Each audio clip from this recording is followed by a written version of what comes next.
ஆத்மா சாந்தி அடைய ஒருவர் வாழும்போதே இறைவனை அறிந்து பற்றின்றி வாழ்ந்து பாவங்களை போக்கிக் கொள்வது அவசியம். இறந்தபின் அவர்களின் ஆன்மா சாந்தி அடைய உறவினர்கள் கூட்டு வழிபாடு செய்தல், சிவபுராணம், மகா மிருத்யுஞ்ச மந்திரம் போன்றவற்றை ஓதுதல், அமாவாசை திதி நாட்களில் தர்ப்பணம், பிண்டம் செய்தல், தான தர்மங்கள் செய்தல் மற்றும் தியானம் செய்தல் போன்ற ஆன்மீக வழிமுறைகளை பின்பற்றலாம்.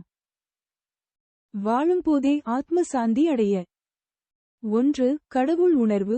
வாழும்போதே இறைவனை உணர்ந்து ஆனந்த மனநிலையில் இருங்கள்.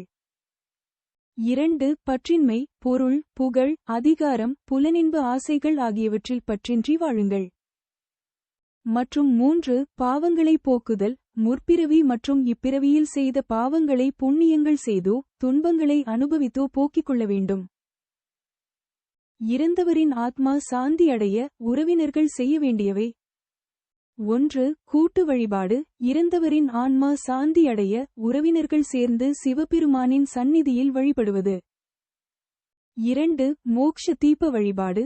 இறந்தவரின் 16ஆம் நாளில் விளக்கு பார்த்தல் என்ற பெயரில் தீபம் ஏற்றி வழிபடுவது.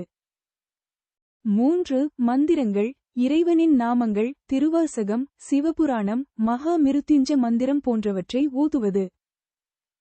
4. பித்ரு வழிபாடு. அமாவாசை திதி நாட்களில் தர்ப்பணம், பிண்ட தானம் செய்வது.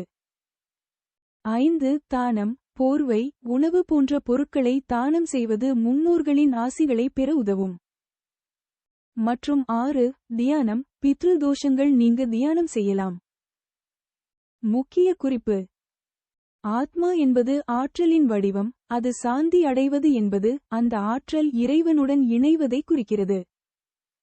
இறந்தவர்களின் ஆத்மா சாந்தியடைய அவர்களின் நினைவாக நல்ல காரியங்களைச் செய்வது முக்கியம்.